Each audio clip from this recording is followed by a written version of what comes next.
Paxton Cooper, Vice President of Product Management at Mozilla. I wanted to show you a couple of features of the Firefox OS device, which we announced here at Mobile World Congress today. This particular device, the hardware is produced by ZTE. The device to be launched by ZTE is called the ZTE Fire, and I believe the colors are blue and orange that you'll see this device delivered in. So, we've got the home screen here. Basically, I have the ability to select different applications that I want immediate access to here on the home screen. We've got the dialer application. In this case, I was looking at one of my contacts earlier.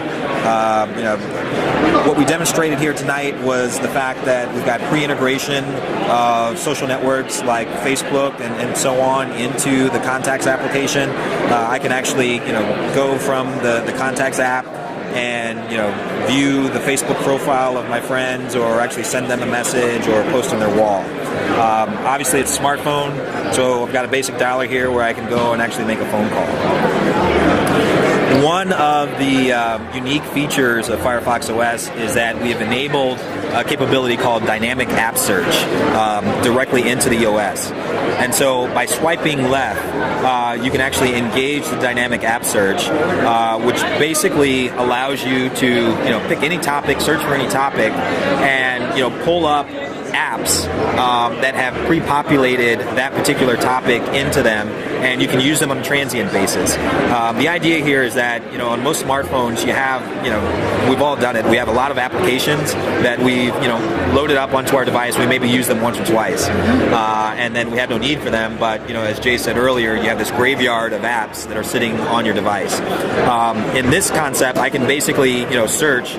So, I actually was doing a search earlier for Prometheus, which was a movie that I saw last year that, I was, pretty fond of. And what the device actually will do is bring up apps that are relevant to that particular content. So give it a second here. Again, I apologize. The Wi-Fi here in the basement is not that great.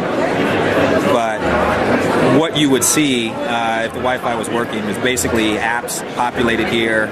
One of the examples that Jay showed on stage was the IMDb web application that would pop up, and it would basically pre-populate with Skyfall or Prometheus or whatever the movie was, and you can bring all the information down that you wanted to view.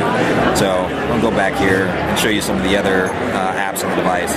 So one of the things to keep in mind is that this OS is completely implemented as a web platform. So the entire experience, the UI, all the applications and services are HTML5, CSS, JavaScript based. So, for example, got my video application, videos that I've side-loaded onto the device. I can view and play. In this case, this is a roller coaster that the children were riding the other day. It's got a picture gallery. This was actually a picture that I took here at the here at the press conference. I can thumb through.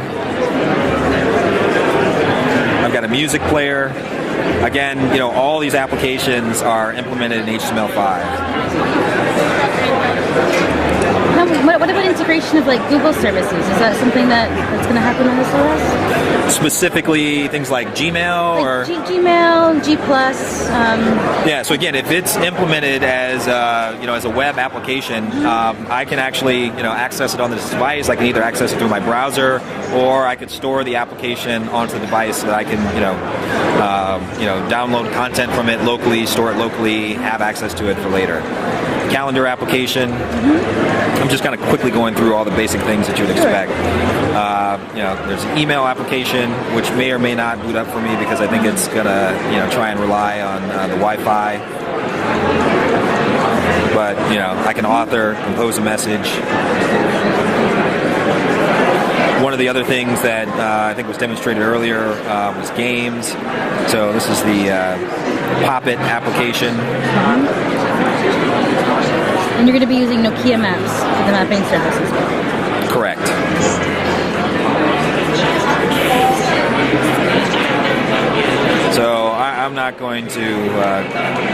expert at playing the game, but you can see, you can basically have kind of a rich graphics, gaming experience. Again, all implemented using HTML5. I also wanted to, kind of give you a couple of screenshots of the marketplace experience. So, we talked about the fact that, each of these devices will ship with the Firefox marketplace, which basically, provides a way for you to discover applications, purchase applications. The experience is similar to what you would expect in terms of a description of the app, pricing information.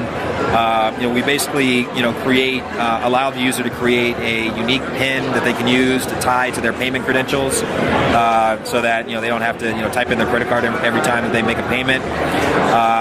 We're working with a partner called Bango, who is a financial services aggregator that works across a number of different carriers to help facilitate payment.